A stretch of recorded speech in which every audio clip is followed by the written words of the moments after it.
Bonjour, bonjour, bienvenue sur le plateau de Bâti Journal TV. Nous sommes à Lyon, Salon Bipositive. Et avec mes deux invités, nous allons parler photovoltaïque, autonomie, réglementation. On va se poser la question de la course à l'efficacité, de savoir comment bien exploiter l'énergie qu'on a produite. C'est quand même le principal et le plus important. Avec moi pour en parler, monsieur Benoît Denis, bonjour. Oui, bonjour. Vous êtes avocat. Tout à fait. Merci. Et vous avez un cabinet qui s'appelle LCC et Associés, et je vais vous demander de nous présenter ce cabinet. Oui, merci beaucoup. D'ailleurs, merci de nous accueillir sur ce plateau. Alors, le cabinet LLC Associés, c'est un cabinet d'avocats qui couvre toute la France, avec des bureaux partout en France. On est à peu près une trentaine d'associés et une centaine d'avocats collaborateurs qui couvrent l'intégralité de la gamme de services juridiques. Plus particulièrement, aujourd'hui, moi, je représente le bureau de Paris et spécifiquement le département Affaires et Énergie, dans lequel on va on va accompagner tous les porteurs de projets sur virtuellement toute la chaîne de valeur de l'énergie, de la production à la consommation, en passant par la distribution et la fourniture. On accompagne sur du financement, on accompagne sur la contractualisation et tout type d'acteurs, des acteurs publics ou comme des sociétés commerciales ou des petits porteurs privés. Donc avec vous, quand on parle d'efficacité, on est sur l'aspect juridique et réglementation. Essentiellement. On va y revenir. À côté de vous, monsieur David Lawson, bonjour. Bonjour. Vous-même, vous êtes directeur marketing de SMA. SMA, qu'est-ce que c'est? SMA, fournisseur mondial d'onduleurs photovoltaïques et de systèmes d'ingénierie dans le domaine des énergies renouvelables. Nous fêtons cette année nos 40 ans. SMA, groupe allemand, 3500 collaborateurs, 1 milliard d'euros de chiffre d'affaires. Et puis une filiale France ancrée dans le territoire rhône-alpin avec une filiale à quelques kilomètres d'ici. 35 collaborateurs complètement impliqués dans cette transition énergétique. Voilà. Et dans l'efficacité. Et dans l'efficacité. Alors, quand on parle d'efficacité, d'abord une question, on va dire, générale. Quand je vous dis comment bien exploiter l'énergie produite et comment être efficace, qu'est-ce que ça évoque pour vous du point de vue juridique? Et ensuite, qu'est-ce que ça évoquera pour vous du point de vue de la production et de la gestion de l'énergie? Alors, du point de vue juridique, un projet qui est efficace, c'est un projet qui va pouvoir se dérouler de bout en bout sans avoir d'incident de parcours, d'incident juridique, en limitant les contraintes administratives, en limitant les frictions éventuellement avec des partenaires. Les projets de production d'énergie sont des projets qui en soi sont complexes, mais qui aujourd'hui, avec la décentralisation des moyens de production, est susceptible de s'adresser à un potentiel de producteurs qui est assez important, un potentiel de consommateurs qui est encore plus important aujourd'hui et qui ne sont pas nécessairement des professionnels du secteur. Aujourd'hui, un bon projet efficace, c'est un projet qui permet aux producteurs comme aux consommateurs de bénéficier facilement, de manière pérenne et si possible de manière économique de l'énergie qui a été produite. On verra plus en détail sur les grandes étapes en fait, d'un projet pour qu'il soit efficace au plan juridique et réglementaire. De votre point de vue, sur cette même question de savoir comment bien exploiter cette énergie et comment être efficace, qu'est-ce que ça évoque d'une manière générale?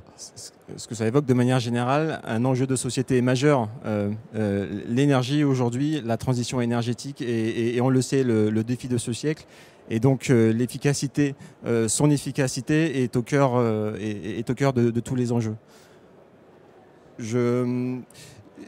La question est intéressante et en même temps elle est trop large. Elle est à la fois large, mais aussi il manque peut-être un terme qui est celui de consommation. Aujourd'hui, la production, pour avoir la production doit être mise en face de consommation finalement. Et c'est un peu comme ça que nous concevons les choses, c'est-à-dire que comment être efficace? Premièrement, l'énergie la plus efficace, c'est celle qui ne sera pas consommée. D'abord la sobriété. D'abord la sobriété. Quelles sont les consommations? Nous établissons des mesures, quelle que soit la taille des projets, quel que soit que l'on parle d'un particulier ou d'une entreprise. Et on s'aperçoit, le retour d'expérience nous montre que cette première analyse permet d'ores et déjà systématiquement de réduire sa consommation de manière drastique parce qu'il y a des pertes. Avant même de parler système, panneaux, onduleurs ou stockage ou autre, il faut d'abord s'intéresser à la consommation et voir comment on peut la réduire. Exactement. Alors on reviendra plus en détail tout à l'heure. On va faire l'aspect juridique. Je ne sais pas d'ailleurs, est-ce que c'est intelligent de commencer par le juridique? Oui, hein. Oui, je vais vous dire bien évidemment. Il vaut mieux. Il vaut toujours mieux. Donc sur l'aspect réglementaire et juridique, une opération qui se monte correctement, quels sont les points, quels sont les leviers et sur quoi on doit agir? Alors, une opération pour monter une opération de production d'énergie renouvelable, hein, puisqu'ici on va parler essentiellement de solaire, elle va commencer évidemment par un aspect qui pour le coup n'est pas juridique mais qui est plutôt technique et économique, de savoir quel va être le productible et faire vraiment cette étude. Est-ce que réellement ce projet est viable en fonction des contraintes que je vais avoir sur mon toit, sur le sol que je vais utiliser, etc. Ça c'est valable pour le particulier que je suis, pour une collectivité et pour un parc beaucoup plus grand. Je ne sais pas, on imagine des ombrières sur des parkings de supermarchés ou des choses comme ça. Évidemment, et ce qui va en fait changer, ça va être certains enjeux. On va avoir des contraintes administratives qui vont varier en fonction des différents modes de production, en fonction des différents projets. Une fois que vous avez pu déterminer si vous avez quelque chose qui est réellement, si vous avez un projet qui est réellement viable hein, d'un point de vue économique. Je vais vous demander d'approcher un tout petit peu votre micro. Bien sûr. Une fois que vous avez déterminé que votre projet est viable d'un point de vue économique, à ce moment-là, il faut vraiment s'intéresser à toutes vos contraintes annexes. Les contraintes annexes, ça va débuter par comment je vais sécuriser le foncier sur lequel je vais poser mon outil de production. Ça va être une des contraintes vraiment clés. Selon que vous êtes un particulier qui peut éventuellement poser des panneaux solaires sur sa maison, donc a priori il y a relativement peu d'enjeux, mais vous pouvez par exemple être également une collectivité territoriale qui souhaite valoriser son foncier, soit pour elle, soit le mettre à disposition d'autres porteurs de projets, et à partir de ce moment-là, vous avez tout un monde d'enjeux juridiques qui s'ouvrent à vous, qui sont les enjeux de la commande publique, les enjeux de la domanialité publique, et ça va se poser donc pour des projets qui aujourd'hui, avec on va dire le développement de la production décentralisée, ça va se poser pour des projets qui vont être de petite ampleur, moins de 100 kW crête, jusqu'à des projets de plusieurs dizaines de mégawatts. Concrètement, c'est lorsque je mets les panneaux solaires sur le toit de l'école, mais j'ai besoin d'un gestionnaire, j'ai besoin de quelqu'un pour m'en occuper, c'est ça, et je dois bien établir le contrat, on va dire, entre les parties. Voilà, effectivement, parce que vous êtes parti sur un investissement qui va avoir une durée qui va être de 15-20 ans. Il faut pouvoir vous assurer que à partir du moment où vous poserez une installation sur un toit, vous allez pouvoir continuer à l'exploiter sur la durée nécessaire à l'amortissement de votre centrale. Et donc on est là sur des durées de 15-20 ans. En 15-20 ans, vous pouvez avoir un monde de scénarios différents qui se sont réalisés. La vente de la maison, si vous êtes en autoconsommation, peut-être que vous aviez un locataire qui est parti, qui a changé. Vous avez des usages qui sont différents selon les bâtiments. Et donc un projet efficace, c'est aussi un projet qui permet à l'investisseur de s'assurer qu'il pourra amortir l'installation qu'il a fait installer. Et quel que soit l'investisseur. Quel que soit l'investisseur. Alors, est-ce qu'il y a d'autres leviers, est-ce qu'il y a d'autres choses importantes pour que le projet soit efficace? Alors bien, une fois qu'on a réglé le problème du foncier. Bien entendu. Après, vous avez des choix qui sont presque cornéliens, qui sont ceux du mode de valorisation de l'électricité que vous allez produire. Aujourd'hui, en France, la réglementation vous permet de produire pour revendre, vous permet aussi de produire pour autoconsommer et selon des modes qui vont être différents. Vous avez l'autoconsommation individuelle, où moi-même producteur, je consomme ma production en tout ou partie. Et vous avez l'autoconsommation collective, où à l'échelle d'un territoire, c'est un périmètre de 2 km de diamètre, vous allez pouvoir produire pour que d'autres consommateurs qui sont localisés à proximité de votre unité de production puissent consommer de l'électricité qui ne sera pas nécessairement techniquement la vôtre, celle que vous aurez produite, mais qu'on va considérer comme étant la vôtre. Et évidemment, pour ça, il faut fixer un cadre. Pour ça, il faut effectivement fixer un cadre. C'est quoi? C'est des contrats? Comment ça marche? Alors, c'est toute une série de contrats. Le mode d'organisation majeur et la contrainte majeure, c'est que pour une opération, par exemple, d'autoconsommation collective, vous allez devoir constituer ce qu'on appelle une personne morale organisatrice, qui est une personne morale, souvent sous la forme d'association, qui rassemble en son sein à la fois des consommateurs et également les producteurs qui vont s'échanger entre eux les kilowattheures qui ont été produits. Cette personne morale organisatrice, par exemple, elle vient pour permettre aux consommateurs et aux producteurs d'avoir un forum de discussion, de règlement des différends, des intérêts qui vont se retrouver dans cette opération. Et cette personne morale organisatrice est-elle également l'interlocuteur privilégié du gestionnaire de réseau. Voilà, c'est un des aspects à régler pour avoir une opération d'autoconsommation collective efficace. C'est un passage obligé. C'est un passage qui est tout à fait obligé, effectivement. Et c'est des choses auxquelles on ne pense pas forcément. Comment ça se passe dans la vraie vie? Alors, comment ça se passe dans la vraie vie? En général, vous avez les parties prenantes vont se rassembler au moment de monter le projet pour déterminer quelle va être la structure la plus intéressante pour ce type d'opération. En général, ça va être une association. On va y déterminer comment elle fonctionne. Aujourd'hui, il est assez fréquent que cette fonction soit en réalité dévolue au producteur, qui est celui qui est le plus probablement un professionnel du secteur, quelqu'un qui a déjà l'habitude des opérations de production d'énergie renouvelable et qui est beaucoup plus à l'aise qu'un consommateur lambda qui peut très bien être un particulier dont ce n'est pas du tout le cœur de métier. Y a-t-il d'autres points de vigilance ou d'autres points sur lesquels il faut aller? Pas trop. Non, effectivement, vous avez d'autres points. Il faut bien faire attention à la fiscalité. Selon le mode de valorisation de votre énergie, vous avez une fiscalité qui va être très très différente. Aujourd'hui, vous avez un cadre fiscal qui est extrêmement intéressant pour l'autoconsommation individuelle et qui, en retour, tend un peu à pénaliser l'autoconsommation collective. Vous avez presque aujourd'hui une division de moitié de ce qui peut être du coût de production en autoconsommation individuelle par rapport à ce que vous avez en autoconsommation collective.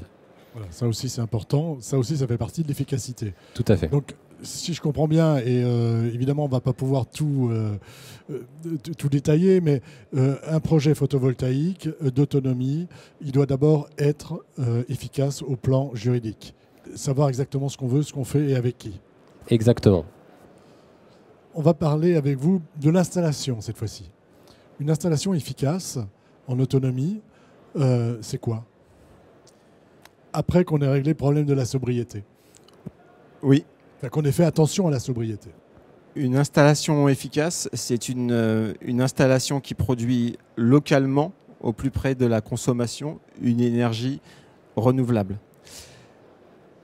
C'est une installation qui est robuste. Benoît parlait de 15 à 20 ans de durée de vie. Donc il est essentiel que cette installation soit mise en œuvre de manière robuste avec des composants robustes à l'épreuve du temps. C'est une installation performante. Également là, on a évoqué des enjeux économiques. L'efficacité, c'est aussi de l'efficacité économique. Et donc une installation qui produise sur une longue durée un niveau d'énergie important. Une installation efficace, c'est également une installation sûre. Sûre pour la personne qui la met en œuvre, sûre pour les personnes et les bâtiments qui reçoivent cette installation. Ce sont trois éléments déterminants de l'efficacité d'une installation. Voilà. Donc moi, j'imaginais qu'il fallait être efficace au niveau des systèmes, mais finalement, ce n'est pas que le système, évidemment, qui va nous rendre efficaces. C'est tout un ensemble, l'ensemble juridique, et puis évidemment, après, tout l'aspect installation, bonne installation. Et après, il y a un troisième aspect ou quatrième aspect, c'est le suivi, la digitalisation. Expliquez-nous en quoi ça, c'est intéressant. En effet, au-delà des éléments que j'ai évoqués, l'installation efficace de 2022-2023, c'est une installation qui va s'intégrer avec l'ensemble des flux électriques et énergétiques qui vont parcourir le site, la maison, le bâtiment. On parle de plus en plus de convergence des secteurs énergétiques, c'est-à-dire couplés de manière optimale la production électrique, son stockage l'électromobilité, les systèmes de chauffage. C'est un ensemble en fait. C'est-à-dire que quand on parle d'une installation efficace, on s'intéresse à la mobilité, on s'intéresse au stockage, on s'intéresse à énormément à la consommation dans le bâtiment. C'est vraiment, aujourd'hui, on n'est plus dans le système qu'on vient installer pour produire un peu d'énergie qu'on va vendre sur le réseau. C'est un ensemble à l'intérieur duquel les ensembles des acteurs ou des composants doivent fonctionner de manière extrêmement fluide. Oui, également, vous avez une notion de système, mais peut-être encore plus large. Hein. Un système efficace, c'est comme vous parliez justement de pouvoir consommer localement. Un système efficace de production d'énergie renouvelable, c'est aussi d'avoir une énergie qui est consommée près de son lieu de production. Et aujourd'hui, dans les questions de digitalisation, vous avez des possibilités de lier la production à la consommation qui vont aller au-delà des seules garanties d'origine, hein, qui sont aujourd'hui l'unique outil, instrument réglementaire qui nous permet de savoir d'où provient l'électricité qu'on a consommée, ou en tout cas de faire comme si l'électricité qu'on avait consommée provenait de cet endroit-là. Aujourd'hui, avec les solutions de digitalisation, on peut commencer à avoir des modes de consommation qui sont proprement locaux. Voilà, vraiment local. C'est-à-dire que l'électricité que je consomme, je sais qu'elle est vraiment produite là, et c'est pas par un contrat avec un fournisseur d'électricité qui me dit ben voilà, mon électricité elle est verte. Là, je sais qu'elle est vraiment verte et qu'elle vient de là. Alors effectivement, vous allez raffiner un peu mieux. C'est-à-dire que vous allez pouvoir plus facilement identifier les consommations et les productions sur un même pas de temps horaire. Après, l'électron, il va où il veut. Il va où il veut. Je reviens sur la... Oui, vous vouliez ajouter quelque chose ? Le mot a été jeté, digitalisation. Pour nous, digitalisation, c'est le vrai enjeu. Voilà, c'est ce que j'allais vous demander justement. Comment on digitalise bien et efficace ? Eh bien, on digitalise bien en se formant. Aujourd'hui, les outils existent. On digitalise bien en connectant les systèmes entre eux. C'est un nouveau métier. On n'est plus uniquement sur de l'électrique, sur la pose des panneaux, si on parle de photovoltaïque ou de la connexion de câbles. On est sur la connexion des systèmes d'un point de vue informatique entre eux. On digitalise bien en agrégeant et en exploitant ces données. Et aussi, surtout et enfin, en apportant une transparence totale de ces données aux utilisateurs. L'utilisateur veut savoir effectivement d'où vient son énergie, son électricité, et s'il est effectivement efficace avec son installation.